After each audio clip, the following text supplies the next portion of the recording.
మన దగ్గర ఉన్న ఈ పత్రం ఒకేసారి చాలా సరళమైన, ఇంకా చెప్పాలంటే అత్యంత సంక్లిష్టమైన ప్రశ్నను మన ముందు ఉంచుతోంది. యేసుక్రీస్తు రెండవసారి వస్తారా? ఇది కేవలం ఒక నమ్మకమా, లేక బైబిల్ అనే గ్రంథంలో దీనికేమైనా పటిష్టమైన ఆధారాలున్నాయా? అయితే ఈరోజు మన చర్చలో ఒక ఆసక్తికరమైన వైరుధ్యాన్ని ఛేదిద్దాం. ఒకవైపు ఆయన రాకడ రాత్రివేళ దొంగ వచ్చినట్లు ఎవరూ ఊహించని విధంగా ఉంటుందని చెప్పబడింది. మరోవైపు ప్రతి కన్ను ఆయనని చూస్తుంది అని అత్యంత బహిరంగంగా ప్రపంచవ్యాప్తంగా జరిగే సంఘటనగా వర్ణించారు. మరి ఒకే సంఘటన రహస్యంగా అదే సమయంలో బహిరంగంగా ఎలా ఉంటుంది? ఈ పత్రం ఈ చిక్కుముడిని ఎలా విప్పుతుందో చూద్దాం. ఇది నిజంగా ఈ అంశంలో అత్యంత కీలకమైన ప్రశ్న. ఈ వైరుధ్యం చాలామందిని గందరగోళానికి గురిచేస్తోంది. ఈ పత్రం యొక్క ముఖ్య ఉద్దేశ్యం కూడా అదే అని నేననుకుంటున్నాను. కేవలం ప్రవచనాలను ఒక లిస్టులా ఇవ్వడమే కాదు, వాటిని ఒకదానితో ఒకటి కలిపి ఒక సమగ్రమైన చిత్రాన్ని ఎలా నిర్మించవచ్చో చూపించడం. ఈరోజు మన విశ్లేషణల్లో ఈ పత్రం కేవలం వస్తారు అని చెప్పి ఆగిపోకుండా, ఆ రాకడకు సంబంధించిన ఎలా, ఎందుకు అనే ప్రశ్నలకు కూడా ఎంత లోతైన సమాధానాలిస్తుందో పరిశీలిద్దాం. ఇది విశ్వాసానికి, తర్కానికి మధ్య జరిగే ఒక ఆసక్తికరమైన ప్రయాణంలా ఉండబోతోంది. సరే, అయితే ఆ ప్రయాణం మొదలుపెడదాం. ఈ పత్రం తన వాదనను నిలబెట్టుకోవడానికి ఎంచుకున్న మొదటి మార్గం నన్ను చాలా ఆశ్చర్యపరిచింది. అది సంఖ్యల బలం. సాధారణంగా ఇలాంటి విషయాలు నమ్మకం మీద ఆధారపడి ఉంటాయి కదా, కాని ఇక్కడ రచయిత గణాంకాలతో తన వాదనను ప్రారంభిస్తున్నారు. యేసు మొదటి రాకడ గురించి పాత నిబంధనలో ఏకంగా 333 ప్రవచనాలున్నాయట. వావ్! 333 అంటే చిన్న సంఖ్య కాదు. నేను మహా అయితే ఓ 10-20 ఉంటాయనుకున్నాను. ఒక్క ఈ సంఖ్యతోనే మనం చర్చిస్తున్న అంశం యొక్క స్కేల్ మొత్తం మారిపోతుంది. కరెక్ట్. ఇక్కడ రచయిత యొక్క వ్యూహం చాలా స్పష్టంగా ఉంది. ఇది కేవలం భక్తితో కూడిన వాదన కాదు, సంభావ్యత అంటే ప్రాబబిలిటీ మీద ఆధారపడిన ఒక తార్కిక వాదనను నిర్మించే ప్రయత్నం. వారి ఉద్దేశ్యమేంటంటే, ఒక వ్యక్తి పుట్టుక, జీవితం, మరణం గురించి 300కు పైగా నిర్దిష్టమైన ప్రవచనాలు, అవి 100 సంవత్సరాల ముందే చెప్పబడి అవన్నీ అక్షరాల నెరవేరాయంటే అది యాదృచ్ఛికం అవడానికి ఆస్కారం దాదాపు శూన్యం. ఈ పత్రం ప్రకారం మొదటి రాకడకు సంబంధించిన ప్రవచనాల నెరవేర్పు అనేది రెండవ రాకడకు సంబంధించిన ప్రవచనాలకు ఒక గట్టి పునాది వేస్తుంది. ఒక సినిమా మొదటి భాగం ఇంత ఖచ్చితంగా స్క్రిప్ట్ ప్రకారం జరిగితే రెండవ భాగం కూడా జరుగుతుందనే నమ్మకాన్ని కలిగించడం లాంటిదన్నమాట. అంటే మొదటి రాకడ ఒక చారిత్రక రుజువుగా చూపిస్తూ దాని ఆధారంగా భవిష్యత్తు గురించి చెబుతున్నారన్నమాట. ఇది ఆసక్తికరంగా ఉంది. మరి రెండవ రాకడ గురించి సంఖ్యలేం చెబుతున్నాయి? మొదటి దానితో పోల్చదగిన స్థాయిలో ఉన్నాయా? అవును. ఈ విశ్లేషణ ప్రకారం క్రొత్త నిబంధనలోని ప్రతి 25 వచనాలలో ఒకటి రెండవ రాకడ గురించి ప్రస్తావిస్తోందట. మొత్తం మీద క్రొత్త నిబంధనలో 318 సార్లు దీని ప్రస్తావన ఉందని ఈ పత్రం పేర్కొంది. అంటే ఇది ఏదో ఒక రచయితకు ఇష్టమైన అంశం కాదు, క్రొత్త నిబంధన గ్రంథమంతటా విస్తరించి ఉన్న ఒక మూల సిద్ధాంతం అని చెప్పడమే ఇక్కడ ఉద్దేశ్యం. అంటే ఈ అంశాన్ని బైబిల్ నుండి తీసివేస్తే దాని పునాదులే కదిలిపోతాయని రచయిత బలంగా వాదిస్తున్నారు.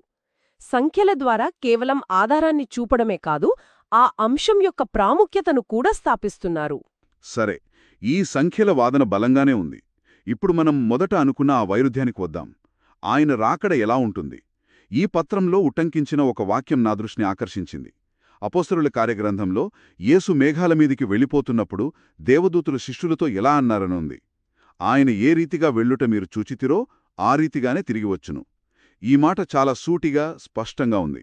దీని అర్థం ఆయన భౌతికంగా కంటికి కనిపించేలా తిరిగి వస్తారనే కదా? అవును. ఆ వాక్యం రాకడ యొక్క విధానం గురించి చాలా స్పష్టత ఇస్తుంది. అది ఏదో ఆత్మరూపంలోనో లేదా ఒక ఆధ్యాత్మిక అనుభవంగానూ ఉండదు. ఎలాగైతే మానవ రూపంలో భౌతికంగా భూమిని విడిచి వెళ్లారో అలాగే తిరిగి వస్తారని చెబుతోంది. కాని ఈ పత్రం ఇక్కడతో ఆగదు. దీన్ని ప్రకటన గ్రంథంలోని మరో వచనంతో జతచేస్తుంది. ఇదిగో, ఆయన మేఘారూఢుడై వచ్చుచున్నాడు, ప్రతి కన్ను ఆయనను చూచును. ఇక్కడ ప్రతి కన్ను అనే పదం చాలా కీలకం. అంటే ఇది ఏదో ఒక ప్రాంతానికి పరిమితమైన సంఘటన కాదు, ప్రపంచవ్యాప్తంగా ఒకేసారి కనిపించేంత బహిరంగమైన, విశ్వవ్యాప్తమైన సంఘటన అని రచయిత వాదన. ఒక్క నిమిషం, ఇక్కడే అసలు సమస్య వస్తోంది. అంత బహిరంగంగా అందరూ చూసేలా జరిగే సంఘటన దొంగ వచ్చినట్లు ఎలా అవుతుంది? రాత్రివేళ దొంగ ఎలాగు వచ్చునో అలాగే ప్రభుదినం వచ్చును అని కూడా ఈ పత్రంలోనే ప్రస్తావించారు. ఈ రెండూ చూట్టానికి పూర్తిగా వ్యతిరేకమైన పోలికలు. ఒకటేమో ప్రపంచమంతా చూసే పబ్లిక్ ఈవెంట్, మరొకటేమో ఎవరికీ తెలియకుండా జరిగే సీక్రెట్ ఆపరేషన్. ఈ రెండుంటినీ ఈ పత్రం ఎలా సమన్వయం చేస్తోంది? లేక రచయిత తనకు నచ్చిన వచనాలను సందర్భం లేకుండా వాడుకుంటున్నారా? ఇది చాలా సహజమైన సందేహం. ఈ పత్రం ఈ వైరుధ్యాన్ని చాలా చక్కగా పరిష్కరిస్తుంది. ఇక్కడ పోలిక రాకడ యొక్క విధానాన్ని అంటే మేనర్ని మరియు దాని సమయాన్ని అంటే టైమింగ్ని వేరుచేసి చూడాలని సూచిస్తుంది. ఒక ఉదాహరణతో చెప్తాను. ఒక పెద్ద కంపెనీ సీఈఓ తన బ్రాంచ్లో ఆకస్మిక తనిఖీకి వస్తున్నారనుకుందాం. ఆయన ఎప్పుడొస్తారో, ఏ రోజు, ఏ గడియకు వస్తారో ఎవ్వరికీ తెలీదు. ఆ సమయం వరకు అది ఒక రహస్యం. ఆ రకంగా ఆయన రాకడ దొంగ వచ్చినట్లు అంటే ఆకస్మికంగా ఊహించని విధంగా ఉంటుంది. కాని ఆయన తన పూర్తి బోర్డ్ ఆఫ్ డైరెక్టర్స్తో కలిసి ఆఫీస్లోకి అడుగుపెట్టినప్పుడు ఆ సంఘటన రహస్యంగా ఉండదు కదా. ప్రతి ఒక్క ఉద్యోగికి ఆయన వచ్చారని తెలుస్తుంది. అది చాలా బహిరంగమైన సంఘటన. ఇప్పుడు అర్థమైంది.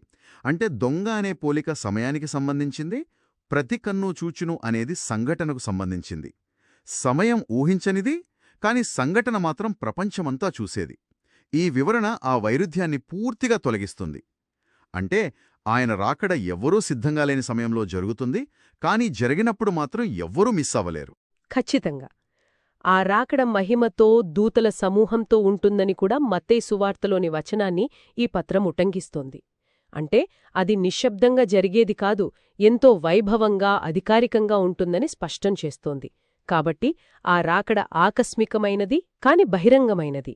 ఈ రెండింటినీ కలిపి అర్థం చేసుకోవాలని ఈ రచన మనకు మార్గం చూపిస్తుంది. సరే, రాకడ విధానం గురించి స్పష్టత వచ్చింది. కాని ఇదంతా జరగబోతోందని నమ్మడానికి ఆధారమేమిటి? ఇది కేవలం అందంగా అల్లిన కథ కాదు, ఒక వాస్తవం అని చెప్పడానికి ఈ పత్రం ఎలాంటి ఆధారాలను చూపిస్తోంది? దీనికోసం ఈ పత్రం ప్రత్యక్ష సాక్ష్యం వైపు మనల్ని తీసుకువెళ్తుంది. పేతురు రాసిన 2వ పత్రికలోని ఒక వచనాన్ని ఇక్కడ ప్రస్తావించారు. మేము చమత్కారముగా కల్పించిన కథలను అనుసరించి మీకు తెలియజేయలేదుగాని ఆయన మహాత్యమును కన్నులార చూచినవారమై తెలియజేసితిమి అని పేతురు అంటారు. ఇక్కడ రచయిత ఉద్దేశ్యమేంటంటే ఈ రెండవ రాకడ వాగ్దానమనేది ఎవరో ఊహించి చెప్పింది కాదు. యేసు రూపాంతరం చెందినప్పుడు ఆయన మహిమను ప్రత్యక్షంగా చూసిన శిష్యులు ఆ అనుభవం ఆధారంగా ఈ భవిష్యత్ రాకడ గురించి మాట్లాడుతున్నారని చెప్పడం. అంటే ఇది ప్రత్యక్ష సాక్ష్యంపై ఆధారపడిన వాగ్దానం, కట్టుకథ కాదు. అంటే ఒక్కసారి ఆయన మహిమను చూసిన వారికి ఆయన మళ్లీ అదే మహిమతో తిరిగి వస్తాడనే వాగ్దానం చేయడంలో ఆశ్చర్యం లేదన్నమాట. అయితే ఈ పత్రం కేవలం దేవుడు అబద్ధం మాడడు అనే విశ్వాసం మీదే ఆధారపడుతుందా, లేక మరేదైనా తార్కికమైన వాదన ఉందా? ఒక విమర్శకుడు ఇవన్నీ వేర్వేరు కాలాలలో వేర్వేరు రచయితలు రాసిన పుస్తకాల సమాహారం. ఇందులో పునరావృత్తమయ్యే ఇతివృత్తాలు ఉండడం సహజం. అంతేగాని ఇదంతా ఒకే దైవిక ప్రణాళిక అనడానికి ఆధారం ఏంటి అని ప్రశ్నిస్తే ఈ పత్రం దానికేమైనా సమాధానమిస్తుందా? మంచి ప్రశ్న.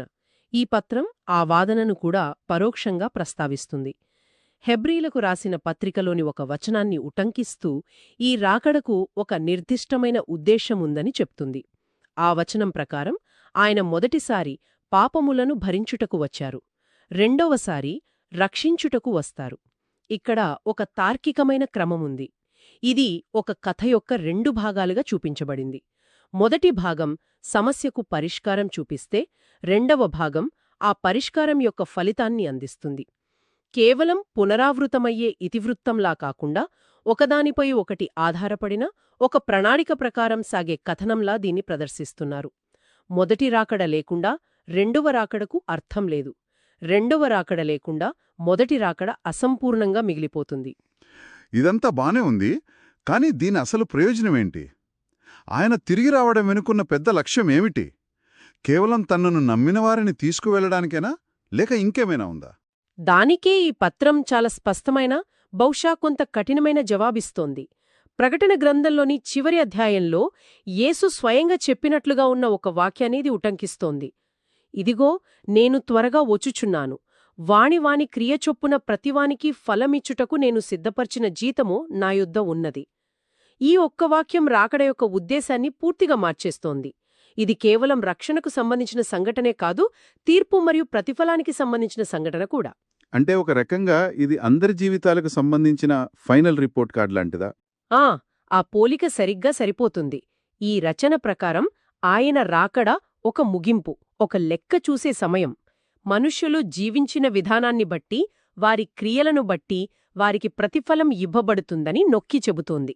ఇది కొందరికి ఓదార్పునిచ్చే విషయం కావొచ్చు, మరికొందరికి భయాన్ని కలిగించే విషయం కావొచ్చు. కాని రచయిత ఉద్దేశం మాత్రం స్పష్టం. మానవ జీవితంలోని ప్రతి చర్యకు ఒక అంతిమ పరిణామముంటుందని, ఆ పరిణామాలను లెక్కకట్టే రోజు వస్తుందని చెప్పడమే.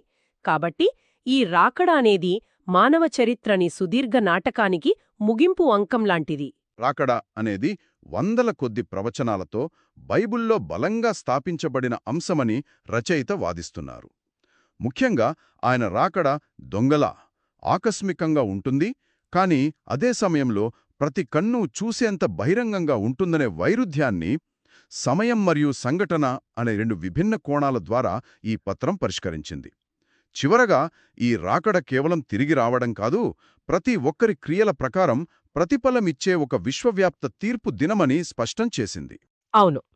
అయితే ఈ పత్రంలోని వచనాలన్నీ ఏమి జరుగుతుంది మరియు ఎలా జరుగుతుంది అనే విషయాలను వివరంగా చెబుతున్నాయి. ఒక కీలకమైన ప్రశ్నకు మాత్రం సమాధానం దాచిపెట్టాయి. అదే ఎప్పుడు జరుగుతుంది అనేది. ఆ రోజు, ఆ ఘడియ ఎవరికీ తెలియదని బైబిల్లోనే స్పష్టంగా ఉంది. ఇది మనల్ని ఒక చాలా ఆసక్తికరమైన తాత్వికమైన ఆలోచనకు దారితీస్తుంది. ఒక సంఘటన ఖచ్చితంగా జరుగుతుందని మనకు తెలుసు, కానీ దాని సమయం మనకు తెలియదు. ఈ పరిస్థితిలో జీవించటం ఒక వ్యక్తిని, ఒక సమాజాన్ని ఎలా ప్రభావితం చేస్తుంది? ఒక పరీక్ష తేదీ తెలియదు, కానీ పరీక్ష ఖచ్చితంగా ఉంటుందని తెలిసిన విద్యార్థి ఎలా జీవిస్తాడు? ఈ నిశ్చయత మరియు అదే సమయంలోని అనిశ్చితి మన వర్తమానాన్ని, మన రోజువారీ నిర్ణయాలను, మన క్రియలను ఎలా ప్రభావితం చెయ్యాలి? ఇది ఈ పత్రం మనల్ని అడగకుండానే మన ముందుంచిన ప్రశ్న.